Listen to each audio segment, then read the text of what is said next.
कल नॉमिनेशन का आखिरी दिन था और नॉमिनेशन के बाद एआईएम गठबंधन के उम्मीदवार मोहम्मद कलामुद्दीन को काको पुलिस ने गिरफ्तार कर लिया।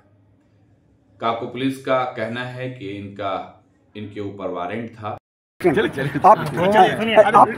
गिरफ्तारी किया है, किस मामले हुआ? किस मामले में गिरफ्तारी किए हैं? ये हमारे काको थाना 54-25 केस के वांटेड एक्यूज है, इसलिए इनको अच्छा, ये एफआईआर के मुदाले हैं या एफआईआर के बाइने मुदाले हैं? बाइने मुदाले हैं। और इन्हें गिरफ्तार कर लिया गया है। वहीं मोहम्मद कलाम के समर्थक बाहर में ये नहीं समझ पाए कि आखिर मोहम्मद कलाम को क्यों गिरफ्तार किया गया। खैर, गिरफ्तारी की बात तो हो गई। जो आप तस्वीरें देख रहे हैं, ये जब वो नॉमिनेशन अपना पूरा फाइल कर चुके उसके बाद काको पुलिस ने उन्हें गिरफ्तार कर लिया। गिरफ्तारी के बाद मोहम्मद कलाम को काको थाना ले जाया गया, जहां उनकी तबीयत बिगड़ गई।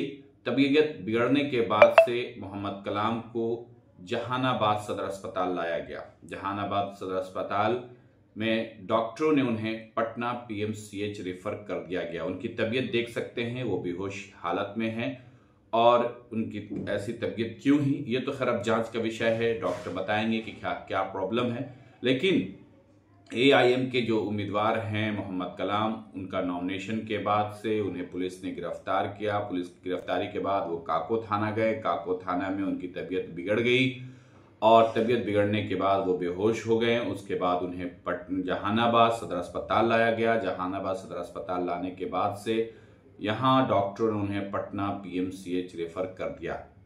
उनके परिजनों ने, उनके समर्थकों ने क्या कुछ कहा, सुनिए। कल यानी कि सोमवार को नॉमिनेशन का आखिरी दिन था। कई प्रत्याशियों ने नामांकन किया। नामांकन के बाद प्रत्याशियों का आना जाना लगा रहा। उसी में से एक प्रत्याशी को काको थाने की पुलिस ने गिरफ्तार कर लिया। अब मामला क्या था यह तो न परिवार को पता है न पुलिस बता रही है। अब मामले की सच्चाई क्या है यह तो जांच के विषय है। लेकिन जैसे ही प्रत्याशी एआईएम पार्टी के प्रत्याशी जो कि मोहम्मद कलामुद्दीन है, जाफरगंज के रहने वाले, उप मुख्य पार्षद भी रहे हैं, उन्हें काको ले जाया गया। जब काको उनसे परिवार मिलने गया तो उनकी हालत खराब हो गई थी। जैसा कि परिवार वालों का कहना है, परिवार वालों का आरोप है कि पुलिस द्वारा या तो पिटाई किया गया है या टॉर्चर किया गया है। शाम होते होते हंगामा खड़ा हो गया। कलामुद्दीन को सदर अस्पताल जहानाबाद लाया गया। सदर अस्पताल में उनकी हालत खराब देखी गई। डॉक्टरों ने बेहतर इलाज हेतु पीएमसीएच रेफर कर दिया। देखते ही देखते सदर अस्पताल में समर्थकों की हुजूम जमा हो गई। समर्थक काफी नाराज दिख रहे थे। समर्थकों का यह कहना था कि आखिर किस केस में गिरफ्तारी हुई क्या नहीं, न कलामुद्दीन को जानकारी है न हम लोगों को। गिरफ्तारी के बाद इनको क्या किया गया क्या नहीं कि इनकी हालत नाजुक हो गई और देखते देखते सदर अस्पताल में हंगामा भी खड़ा हो गया। पुलिस ने सतर्कता बरतते हुए कलामुद्दीन को पीएमसीएच रेफर किया और उन्हें पीएमसीएच भेजा गया। लेकिन एक खेल समझ सकते हैं, या किसी के इशारे पर है या फिर कोई केस सच में है। लेकिन कलामुद्दीन की हालत नाजुक है, उन्हें पीएमसीएच पटना रेफर किया गया है। देखिए तस्वीरों में कैसे क्या कुछ हुआ। जहानाबाद 216 विधानसभा के प्रत्याशी थे। इन्होंने आज नामांकन दाखिल किया। नामांकन दाखिल करने के दौरान में इनको पुलिस ने अरेस्ट किया। शायद इनके ऊपर कोई केस था, लेकिन उसकी जानकारी इनको भी नहीं थी और हम लोगों को भी नहीं थी। काको थाना इन लोग लेके चले गए। काको थाना में हम आधे घंटे के बाद जब पहुंचे हैं वहाँ, तो काको थाना के प्रभारी से मैंने पूछा कि सर जरा हमको कलाम साहब से मिलवा दीजिए। तो उन्होंने कहा कि 5 मिनट ठहरिए, 10 मिनट ठहरिए, हम मिलवाते हैं। 10 मिनट के बाद जब फिर उनको बोला तो हमारे साथ एक लेडीज़ भी थी जो हमारे बगल में खड़ी भी है। इनको मैंने कहा कि चलो देखते हैं, दवा उनको बीपी की दवा देनी है। जब हम अंदर गए हाजत में तो वो औंधे पड़े हुए थे, कुछ नहीं था, कोई दवाई नहीं। उसके बाद हम लोग वहाँ से काको अस्पताल गए, वहाँ भी एक तो बीपी की दवाई नहीं मिली मुझे और ना कुछ हुआ। अब हालात ये हो गए कि हम क्या कर सकते हैं। मैंने अभी हालत उनकी नाजुक है, पटना भेजा गया।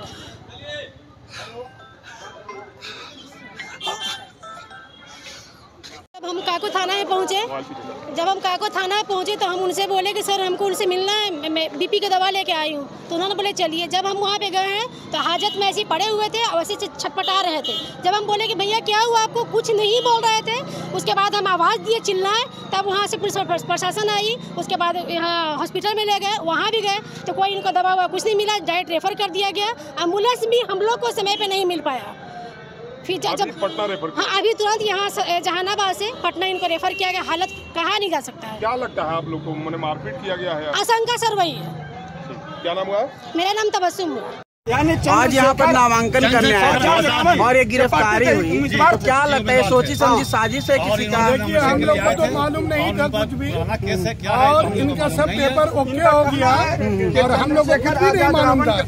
जब वो निकलते हैं तो उनको साइड में ले लिया गया था। लेने के बाद जो भी बात होती है वो अपना करके लोग वहाँ से निकलते हैं, तो हम लोग को कोई भी चीज नहीं मालूम है। लेकिन ये मामला जो हुआ है तो आवाम जहानाबाद की चुप नहीं बैठेगी, उनके साथ है और निश्चित इंशाअल्लाह रहमान उनका जीत पक्का है। कौन से पार्टी से अभी नामांकन कराने आए थे? अभी तो हम लोग गठबंधन से थे। कौन से गठबंधन? MIM भी है और उसके शेखर साहब की पार्टी है, ये उससे ये गठबंधन से जुड़े थे। कौन से गठबंधन का नाम क्या है? गठबंधन बोलते हैं उसको, आजाद समाज पार्टी है ये। तो क्या लगता है कि ये साजिश हुआ है? बिल्कुल हुआ है। पहले से सो रहे थे क्या? वायलेंट था या कुछ भी था, पहले से आप सो रहे थे। अभी एक बैग वहाँ पर से आप उठा लिया। अभी चुनाव है, क्षेत्र की जनता को से क्या अपील करेंगे? अपील ये है कि हम लोग सब साथ में हैं कलाम भाई के, और इंशाअल्लाह रहमान पीछे नहीं हटेंगे। उनका इंशाअल्लाह रहमान जीत पक्का है। और RJD वाले हों या कोई पार्टी वाले हों, सब घबरा गए हैं। अब तो कमाल होने वाला है ना, खेल में मजा अब आएगा। जब पार्टी में मैदान में खिलाड़ी नहीं था, अब खिलाड़ी इन कर गया है, सबको डर बैठ गया। अब हंसाने की साजिश कर रहे हैं लोग। अपना नाम बताइए।